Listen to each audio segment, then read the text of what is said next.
Assalamualaikum warahmatullahi wabarakatuh. Apa khabar murid-murid sekalian? Alhamdulillah, kita berjumpa lagi dalam mata pelajaran Teknologi Maklumat atau TMK tahun 6. Pada kali ini kita akan meneruskan pembelajaran kita dalam unit 3 iaitu penghasilan dan pengujian atur cara. Standard kandungan bagi unit 3 pada kali ini ialah iaitu 3.1 mengenal pasti fitur-fitur pada antarmuka perisian pengatur caraan. Everything changes.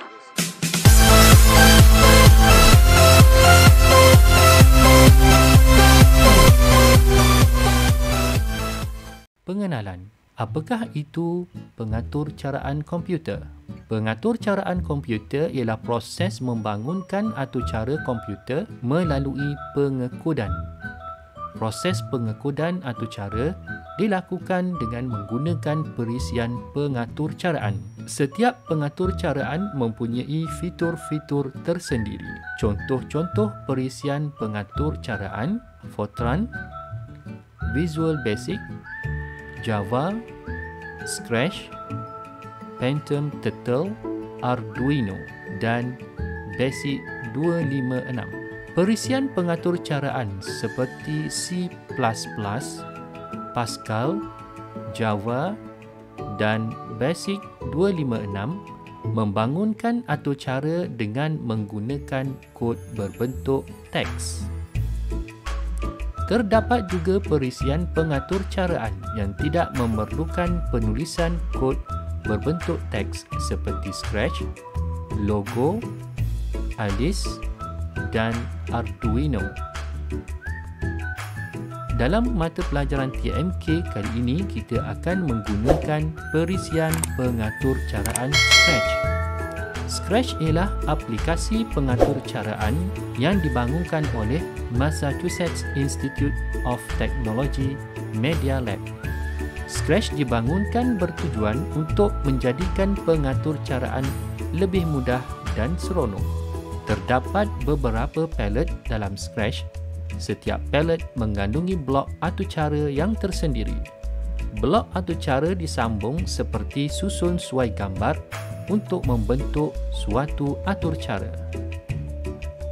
Mari kita lihat antarmuka perisian pengatur caraan Scratch. Ini adalah antarmuka perisian pengatur caraan Scratch. Ruangan ini dikenali sebagai bar menu. Di dalamnya terdapat File, Edit, Tips dan About. Manakala ruangan ini dikenali sebagai Blocks Palette. Seterusnya, bahagian ini dikenali sebagai Cursor Tools. Cursor Tools mengandungi alatan untuk duplicate, iaitu menduplikasi sprite yang dipilih. Yang kedua, delete, menghapuskan sprite yang dipilih. Yang ketiga, grow, membesarkan sprite yang dipilih. Yang keempat, shrink, mengecilkan sprite yang dipilih. Seterusnya, block help, menyediakan bantuan kepada pengguna. Bahagian seterusnya ialah stage. Bahagian ini ialah kawasan sprite bergerak dan berinteraksi. Ini dikenali sebagai sprite. Sprite ialah imej grafik peterbit atau imej grafik vektor yang digunakan sebagai objek. Bahagian seterusnya, bahagian ini dikenali sebagai sprite list. Sprite list ialah paparan senarai sprite yang digunakan dalam projek. Seterusnya, bahagian ini dikenali sebagai script area.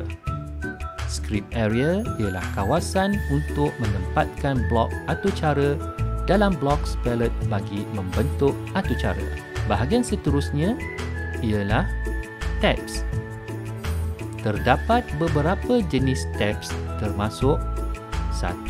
Script, memaparkan script area dan 10 palette iaitu control, motion, looks, sound, pen data, events, sensing, operators dan more block.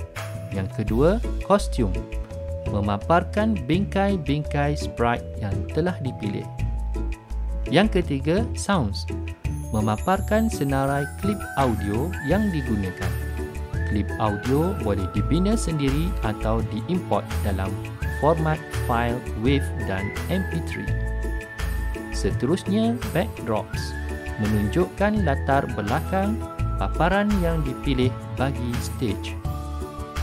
Kita akan lihat kategori blocks. Kategori yang pertama ialah motion. Motion menyenaraikan blok pergerakan yang boleh dipadankan dengan sesuatu sprite. Seterusnya, blok looks, menyenaraikan blok yang boleh mengubah visual objek dalam stage. Seterusnya, sound, menyenaraikan blok bunyi yang boleh dipadankan dengan sesuatu sprite. Seterusnya, blok pen, menyenaraikan blok corak yang boleh dipadankan pada laluan yang dilakukan oleh sprite. Dan seterusnya, blok data, menyediakan kemudahan untuk membina pemboleh ubah. Seterusnya ialah blok events, menyenaraikan blok peristiwa yang boleh dipadankan dengan sesuatu objek dalam stage. Dan seterusnya ialah blok control, menyenaraikan blok kawalan bagi sesuatu peristiwa. Seterusnya, blok sensing, menyenaraikan blok pengesanan dan pemicuan peristiwa. Seterusnya ialah blok operators, menyenaraikan blok operator matematik, operator boolean, operator hubungan dan operator logik. Seterusnya ialah more blocks, mengandungi make a block dan add an extension.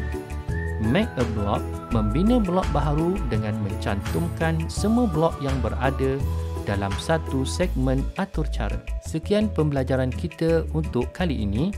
Cikgu berharap murid-murid dapat mengenal pasti fitur-fitur antarmuka perisian pengatur caraan yang telah ditunjukkan tadi. Kita akan berjumpa lagi dalam pembelajaran yang akan datang. Sekian, Assalamualaikum warahmatullahi wabarakatuh.